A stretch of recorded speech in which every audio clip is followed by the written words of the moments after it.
Hi student, कैसे हैं। इससे पहले वीडियो में हमने डिप्रिसिएशन या मूल्यह्रास ज्ञात करने की विधियों का वर्णन किया था, बताया था आपको कैसे उसको फाइंड आउट करते हैं। तो उसमें 3 मेथड थे आपका। देखिए यहाँ पे देख सकते हैं, डिप्रिसिएशन ज्ञात करने की आपके 3 मेथड था। पहला था स्ट्रेट लाइन मेथड, दूसरा था आपका सिंकिंग फंड मेथड, तीसरा था डायमेंसिंग मेथड। तो हमने 2 मेथड को क्रमशः डिस्कस कर लिए, स्ट्रेट लाइन मेथड और सिंकिंग मेथड। तो स्ट्रेट लाइन मेथड जब हमने, ये तो आपका सबसे आसान में मतलब आपका मेथड है, लेकिन इसमें एक डिसएडवांटेज पॉइंट ये था, इसमें जो हम प्रतिवर्ष हम किस्त के रूप में जो ब्याज को हम सम्मिलित न करने के कारण स्ट्रेट लाइन मेथड को हमने नहीं कंसिडर किया था। ये आपके लिए उतना सही मतलब डिप्रिसिएशन ज्ञात करने की ये विधि आपकी अच्छी नहीं थी। तो इसके बाद सिंकिंग फंड मेथड आया। इसमें जो आपकी डिप्रिसिएशन वैल्यू ज्ञात करने की सबसे आपकी अच्छी विधि आपकी सिंकिंग फंड मेथड था। इसमें हमने जो भी उसमें आपकी स्ट्रेट लाइन मेथड में जो कमियां थी, जो जमा की गई वार्षिक किस्तों में जो ब्याज की गणना को भी हमने इसमें सम्मिलित कर दिया, जिससे सम्मिलित करने से ये फायदा हुआ कि जो किस्त की धनराशि हुई वो कम हो गई। तो इसको हमने पढ़ा कि लाफा सिंकिंग फंड मेथड को कैसे हम उसको कैलकुलेट करते हैं। ठीक है, तो इसमें जो थर्ड मेथड है, जैसे आप देख सकते थे, इसमें आपका जो थर्ड मेथड है आपका, ये है आपका, देखिए आपका है क्या, देखिए डायमेंसिंग मेथड। तो इसी के बारे में आज डिस्कस करना है आज के वीडियो में। ठीक है, चलिए एक एक करके डिस्कस करते हैं। आप देख सकते हैं, जैसे देखिए डायमेंसिंग जो वैल्यू मेथड है, यह विधि जो भी सरल रेखीय विधि से आपकी अच्छी है, श्रेष्ठ है। परंतु जो आपकी सिंकिंग मेथड इस इंग्लिश में बोलते हैं, जबकि हिंदी में उसे शोधन निधि विधि बोलते हैं, उससे आपका श्रेष्ठ नहीं है। जो डायमेंसिंग वैल्यू मेथड है वो मतलब पहले वाले से सरल रेखीय विधि से अच्छी आपकी श्रेष्ठ है, लेकिन आपकी जो भी सिंकिंग आपका ये फंड मतलब मेथड है, तो उससे उसकी तुलना में आपकी श्रेष्ठ नहीं है। ठीक है, लेकिन इसमें क्या है, इस विधि में जो जमा की गई धनराशि है उसकी ब्याज की गणना नहीं की जाती। इसमें यही दिक्कत है। इसमें जो भी आपका वार्षिक जो भी आप किस्त के रूप में जो पैसे आप जमा करते हैं, उस जो धनराशि में जो ब्याज है, वो जो ब्याज है, उस ब्याज को हम गणना नहीं करते हैं। ठीक है, परंतु लेकिन प्रत्येक वर्ष के अंत में ह्रास के घटे हुए मूल्य का जो भी आपका डिप्रिसिएशन का विचारणीय होता है, क्योंकि हम क्या है कि आपके ब्याज जो भी आपका किस्त होता है, ब्याज किस्त की ब्याज को हम न गणना करने के कारण उसमें दिक्कतें होती हैं। लेकिन इस विधि की कुछ अच्छाई ये है कि ये प्लांट के संपूर्ण कॉस्ट को हम जो भी आपका प्लांट का जो संपूर्ण व्यय होता है, उसको हम संयंत्र के कुल उपयोगी जीवन काल में एक समान वितरित करती है।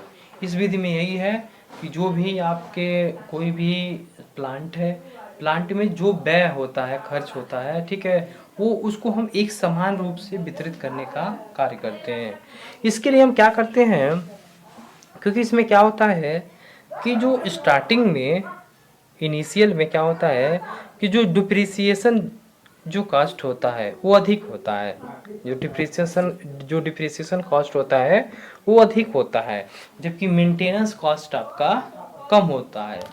और अंत में जाके जो आपका डिप्रिसिएशन कॉस्ट जो आपका कॉस्ट होता है वो कम हो जाता है और आपका मेंटेनेंस कॉस्ट अधिक हो जाता है। इस प्रकार इससे ये होता है कि जो प्लांट में जो आपका व्यय होता है, जो व्यय कॉस्ट है, वो आपका एक समान रूप से वितरित होता है, एक समान रूप से वितरित होता है। ठीक है, इसमें यही अच्छाई है। इसके अलावा इसके ज्ञात करने के देखिए मैथमेटिकल एक्सप्रेशन है। देखिए जैसे हिंदी में हम गणनात्मक व्यंजक बोल रहे हैं, तो मैथमेटिकल एक्सप्रेशन देखिए क्या है। माना जो प्लांट की इनिशियल जो कॉस्ट है, जो प्लांट की इनिशियल कॉस्ट है वो पी है, उसको हमने रुपए माना है, पी रुपीस। ठीक है, इसके बाद जो प्लांट का स्लेवेज वैल्यूज़ है या जो प्लांट का निस्तांतरण जो मूल्य है वो आपका एस है। ये तो आप जानते हैं, इनिशियल वैल्यू को हम पी से तथा स्लेवेज वैल्यू को हम एस से प्रदर्शित करते हैं। वो पिछले जो मेथड में भी ये किए थे, तो उसको भी रुपीज़ में लिया जाता है। इसके बाद प्लांट का उपयोगी जीवन काल होता है। प्लांट का उपयोगी जीवन काल जो एन वर्ष होता है। ठीक है, जो प्लांट का उपयोगी जीवन काल एन वर्ष, इससे पहले में भी था। उसके बाद जो एनुअल मूल ह्रास प्रति रुपये है वो एक्स होता है। जो भी एनुअल डिप्रिसिएशन पर रुपीज आपका एक्स होता है। एक वर्ष बाद जो मूल ह्रास हो जाएगा पी इंटू एक्स हो जाएगा, जो क्योंकि उसका इनिशियल कॉस्ट हो जाएगा और एनुअल मूल ह्रास से हम उसे मल्टीप्लाई कर देंगे तो पी इंटू एक्स हो जाएगा। एक वर्ष बाद जो प्लांट का मूल्य होगा, जो एक वर्ष बाद प्लांट का मूल्य जो S1 होगा वो P में से P माइनस एक्स को हम माइनस कर देंगे। मतलब P तो उसका प्लांट का इनिशियल कॉस्ट था, अब हमने क्या किया था कि जो भी मूल ह्रास हुआ था प्रति रुपये के उसे एक्स से मल्टीप्लाई किए थे उसको हमने माइनस कर देते हैं, तो P कॉमन हो जाएगा तो 1 माइनस एक्स बचेगा। इसी तरह 2 वर्ष बाद मूल ह्रास P1 minus x into x. अब क्या है कि जो नेक्स्ट ईयर जो बीतता जाएगा, मतलब अगला साल जब आता जाएगा, तो जो प्रीवियस ईयर का जो आपका मूल्य आएगा उसमें से हम बस एनुअल मूल ह्रास प्रति रुपये से बस हम मल्टीप्लाई करते जाते हैं। ठीक है, तो यही है, यहाँ आप देख सकते हैं 2 वर्ष बाद क्या है मूल जो 2 वर्ष बाद मूल ह्रास P1 minus x into x हो जाता है। तो 2 वर्ष बाद प्लांट का मूल्य वही हो जाएगा इतना माइनस आपका इस जो भी ये है इसको हम इतने में से माइनस कर देंगे। इससे पहले भी वही करते आ रहे थे। देखिए यहाँ पे आप देख सकते हैं, इसको हम ये अभी इनिशियल कॉस्ट में से माइनस कर देते तो P माइनस एक्स हो रहा था। उसी तरह यहाँ भी P1 माइनस एक्स ये 1 साल बाद जो प्लांट का मूल्य था माइनस 2 वर्ष बाद जो मूल ह्रास था उसमें से माइनस कर देंगे। तो ये आप देखिए क्या है कि ये देखिए आप ध्यान दे सकते हैं यहाँ पे देखिए P1 minus x P1 minus x common है तो P1 माइनस एक्स कॉमन हो जाएगा, तो यहाँ पे 1 बचेगा, इसका x बचेगा तो 1 माइनस एक्स हो जाएगा, तो P1 माइनस एक्स का स्क्वायर हो जाएगा। ठीक है, इसी प्रकार आप देख सकते हैं 3 वर्ष बाद प्लांट का मूल्य S3 हो जाएगा, वो P1 माइनस एक्स का 3 हो जाएगा। इसी प्रकार हम कह भी सकते हैं कि 1 वर्ष का भी निकाल सकते हैं, n वर्ष के मतलब n वर्ष बाद प्लांट का मूल्य जो S1 हो जाएगा वो S P1 माइनस एक्स पे घात n हो जाएगा। ठीक है, ये चीज़ें हो जाएंगी।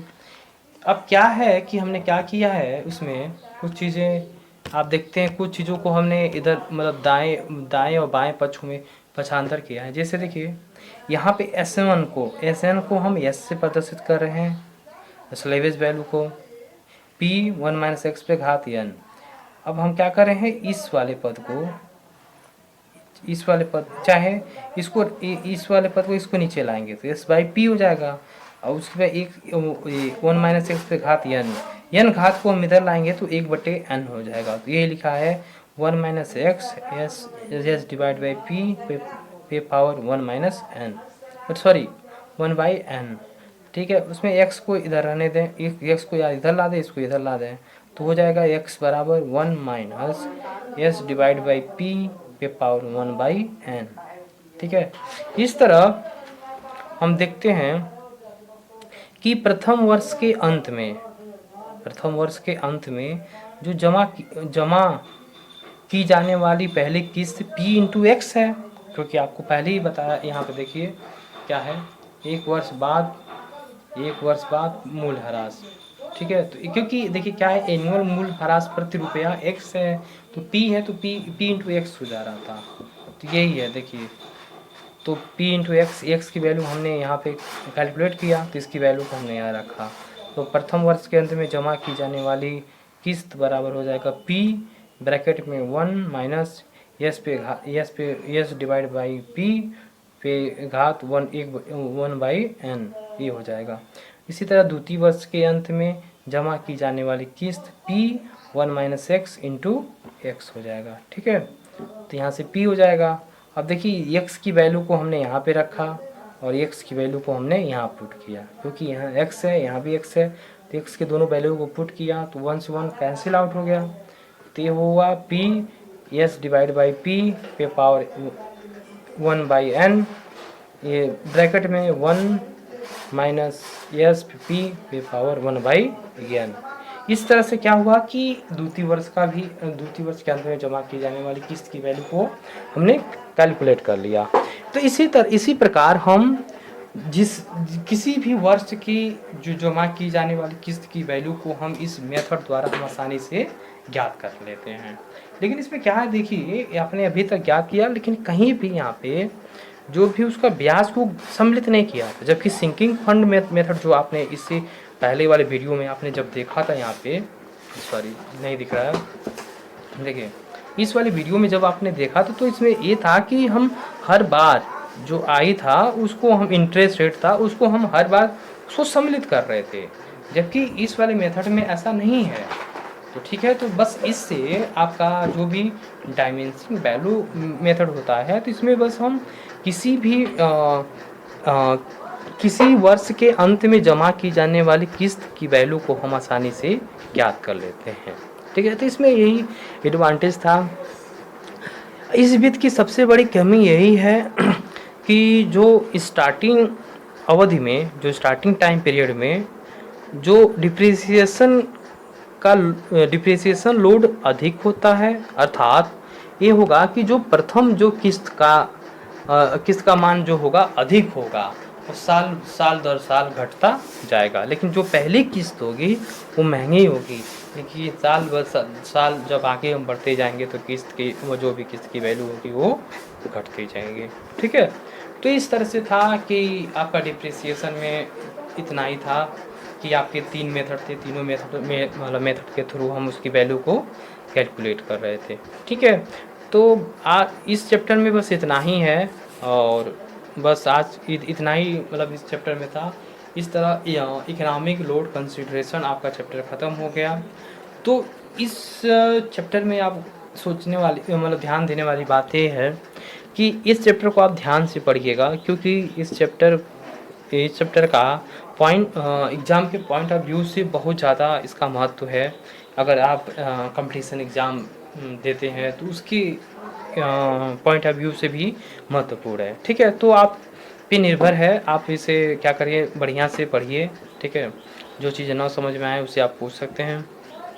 ठीक है, लेकिन ये है कि मैं कहूँगा कि ये चैप्टर आपके एग्ज़ाम के पॉइंट ऑफ व्यू से बहुत इंपॉर्टेंट है। जैसे इसमें कंफर्म है एक आपका जो इससे पहले एक जो भी वीडियो हमने आपको अपलोड किया है, भेजा है, देखा होगा आपने, उसमें एक न्यूमेरिकल क्वेश्चन का डिस्कस किया था, न्यूमेरिकल। ठीक है, तो एक इस चैप्टर से जनरली न्यूमेरिकल क्वेश्चन आता है, तथा इससे पहले बताए हैं पहले चैप्टर से भी एक न्यूमेरिकल क्वेश्चन आपका हर साल आता है। ठीक है, तो ये इम्पोर्टेंट है। छोटे छोटे टर्न आपको बताया था इससे पहले क्लासों में, आपने देखा होगा डिफरेंट टाइप के फैक्टर थे, लोड फैक्टर था, प्लांट फैक्टर था, तो उसके अंदर डाइवर्सिटी फैक्टर था। ठीक है, तो ये सब चीज़ें था, उसका फैक्टरों का छोटे छोटे डिफिनेशन याद करना रहता है। इसके अलावा टैरिफ जो बताया था आपको, टैरिफ से क्वेश्चन कंफर्म है, टैरिफ से क्वेश्चन आता ही आता है, तो टैरिफ को आप पूरा पढ़िए। टैरिफ होता क्या है, विभिन्न प्रकार के कौन कौन से टैरिफ होते हैं, कभी पूछ लेता है 2 पार्ट टैरिफ से आप क्या समझते हैं, 3 पार्ट टैरिफ से क्या समझते हैं, मैक्सिमम डिमांड टैरिफ से क्या समझते हैं, या कभी पूछ लेता है कि what you mean tariff, also discuss of different type of tariff. ठीक है, तो ये सब चीज़ें होती हैं। तो एक तरह से कहा जाए तो एग्ज़ाम के पॉइंट ऑफ व्यू से ये चैप्टर काफ़ी आपका महत्वपूर्ण है। शायद इस चैप्टर में एक टॉपिक है आपका, इसमें हमने बाद में जब देखा था तो पता चला था एक बिल बिल प्रिपरेशन का एक टॉपिक है वो रह जा रहा है। ठीक है, तो इसके बाद कभी मिलेगा उससे रिलेटेड कुछ कुछ टॉपिक मिलेगा। मेरे पास बुक नहीं है फ़िलहाल, तो कि किसी बुक में अगर मिलेगा बिल प्रिपरेशन तो हम उसको आपको अपलोड करके भेज देंगे। ठीक है, बिल प्रिपरेशन एक छोटा सा टॉपिक है वो रह गया है। ठीक है, तो इस चैप्टर में बस इतना ही। अब अगला चैप्टर क्या है कि आपका इलेक्ट्रिक ट्रैक्शन का है, तो अब देखते हैं कैसा उसको कब पढ़ाया जाएगा।